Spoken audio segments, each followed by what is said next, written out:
بسم اللہ الرحمن الرحیم۔ السلام علیکم۔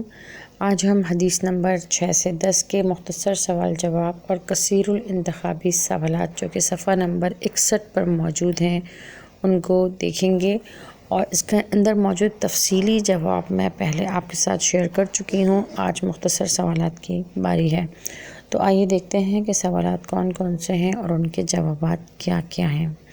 تو سب سے پہلا سوال ہے کہ علم کی دو حیثیتیں کون سی ہیں؟ آپ کو یہاں پہ غلط لکھا نظر آ رہا ہوگا حدیثیں، تو یہ تھوڑی بائی مسٹیک غلط ہو گیا ہے۔ حیثیتیں ہیں کہ علم کی دو حیثیتیں کون سی ہیں؟ تو علم کی دو حیثیتیں مندرجہ ذیل ہیں۔ سب سے پہلی فرض عین اور دوسری فرض کفایہ۔ فرض عین ہر آدمی چاہے مرد ہو یا عورت اس کو اتنا علم سیکھنا ہے جس کے ذریعے وہ عقیدے کی ضروری باتیں، حرام حلال، پاک اور ناپاک اور اپنی ذمہ داریوں کو پہچان سکے، تو یہ فرض عین ہے، ٹھیک ہے۔ اور فرض کفایہ جو ہے اس میں یہ آتا ہے کہ اور دین کا مکمل علم حاصل کرنا اور دنیاوی علوم و فنون کا حصول فرض کفایہ ہے، ٹھیک ہے۔ عین کا مطلب ہے کہ یہ تو لازمی ہے، ان چیزوں کا جاننا ہر کسی کو ضروری ہے، جیسے کہ حرام حلال، پاکی ناپاکی، ان چیزوں کا۔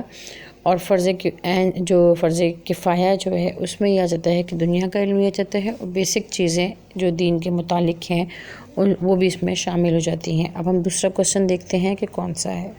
سوال نمبر 2 ہے کہ اسلام کی بنیاد کن باتوں پر ہے؟ حضور اقدس صلی اللہ علیہ وسلم نے فرمایا ہے کہ اسلام کی بنیاد 5 باتوں پر ہے۔ تو 5 باتیں کون کون سی ہیں؟ توحید و رسالت کی گواہی، یعنی کہ اللہ تعالیٰ کی توحید، یعنی کہ ہم کہہ سکتے ہیں کلمہ طیب۔ کلمہ طیب جو ہے اس میں دونوں چیزیں آ جاتی ہیں، توحید لا الہ الا اللہ، اور محمد رسول اللہ رسالت، یعنی پہلا کلمہ ہم جسے کہتے ہیں وہ پہلا رکن ہے، یعنی پہلی شرط ہے اسلام میں داخل ہونے کی۔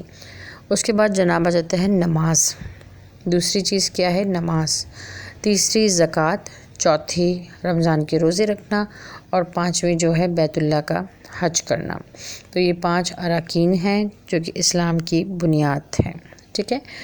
نمبر 3 کوشچن ہے کہ کوشچن نمبر 3 ہے کہ روزے کی فضیلت کے متعلق کوئی ایک حدیث تحریر کریں، ٹھیک ہے۔ تو حضور اکرم صلی اللہ علیہ وسلم نے فرمایا کہ روزہ جہنم کی آگ سے ڈھال ہے، ٹھیک ہے، اور روزہ رکھنے سے انسان کی صحت بہتر رہتی ہے اور دوسرے سے ضرورت مندوں کا احساس بھی پیدا ہوتا ہے۔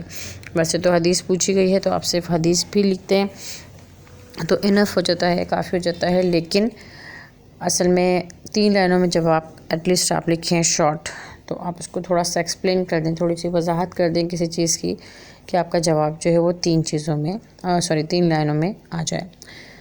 سوال نمبر 4 ہے کہ روزہ کن لوگوں پر فرض ہے؟ بیان کریں۔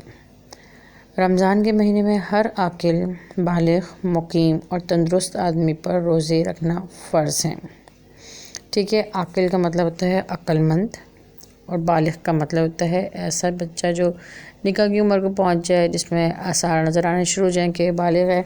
مقیم کا مطلب ہوتا ہے ٹھہرا ہوا شخص، یعنی کہ اپنے گھروں میں ٹھہرا ہوا ہو، یعنی مسافروں کو تھوڑی سی چھوٹ دی جاتی ہے کہ اگر وہ سفر میں ہے تو وہ روزے چاہے تو رکھے، لیکن بعد میں اس کی قضا لازمی ہو جاتی ہے، ٹھیک ہے۔ اسی طرح تندرست آدمی، اس کے اوپر بھی روزے لازمی ہیں، اگر بیمار ہے تو بھی یہی ہے کہ آپ چھوڑ دیں اس وقت روزے، لیکن جیسے ہی آپ صحت مند ہوں آپ نے کیا کرنا ہے؟ قضا جو ہے وہ روزے رکھنے آپ کے ضروری ہیں۔ اگر کسی وجہ سے آپ کو لگتا ہے کہ میں نہیں رکھ سکوں گا روزے، تو پھر اس کا آپ نے جو ہے فدیہ وغیرہ دینا ہوتا ہے، یعنی کہ ایک جو فطرانہ ہوتا ہے ایک شخص کا، اس کے مطابق اس کا فطرہ ہوتا ہے، ٹھیک ہے، ایک روزے کا، ٹھیک ہے۔ تو یہ روزے جو ہیں وہ فرض ہیں، اور سورہ بقرہ میں تو یہ بھی ارشاد ہے کہ روزہ تم پر، اے مومنو، تم پر روزے فرض کیے گئے ہیں تاکہ تم تقوی حاصل کرو۔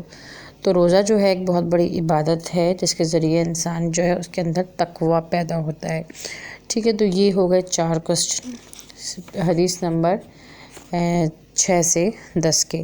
اب ہم دیکھتے ہیں اس کے کثیر الانتخابی سوالات، ٹھیک ہے، جو کہ صفحہ نمبر 62 پر موجود ہیں۔ سب سے پہلا ہے کہ دین کا مکمل علم حاصل کرنا ہے فرض کفایہ۔ نمبر 2 ہے حدیث میں دین کا ستون کہا گیا ہے نماز کو، اور نمبر 3 ہے حدیث میں جہنم کی آگ سے ڈھال قرار دیا گیا ہے روزے کو، ٹھیک ہے، تو یہ 3 MCQs ہیں. اس کے علاوہ بھی میں اور MCQs بنا رہی ہوں. ان قریب میں آپ لوگوں سے ضرور شیئر کروں گی. اسی طرح کی اور ویڈیوز دیکھنے کے لیے میرے چینل کو سبسکرائب کریں اور میری حوصلہ افزائی کریں تاکہ میں زیادہ سے زیادہ اپنے کام پہ فوکس کر سکوں. بہت شکریہ. دعاؤں میں یاد رکھیے گا. جزاک اللہ. فی امان اللہ. اللہ حافظ.